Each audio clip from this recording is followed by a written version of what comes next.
The Gallup polling organization, which religiously tracks job approval ratings of American presidents, has some new numbers out this week that don't paint a particularly good picture for President Trump in these early days on this front.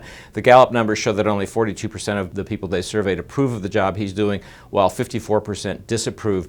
It's actually slightly worse on both counts for the president than, say, a week or so ago. These are not good numbers for a president at any time, particularly not good numbers for a new president who usually is in a bit of a honeymoon at this stage of the game. The question is, does it matter? I think the Trump people will say, no, it doesn't really matter at all, and they'd cite several factors in making that argument. The first would be that President Trump won the election despite the fact that he had consistently low approval ratings in polls throughout 2016. I don't think they believe that matters all that much in what they're trying to do. Secondly, I think they will say that if you're trying to do big things and tough things, you're going to shake people up, you're going to make some people mad. That's going to show up in poll numbers such as these.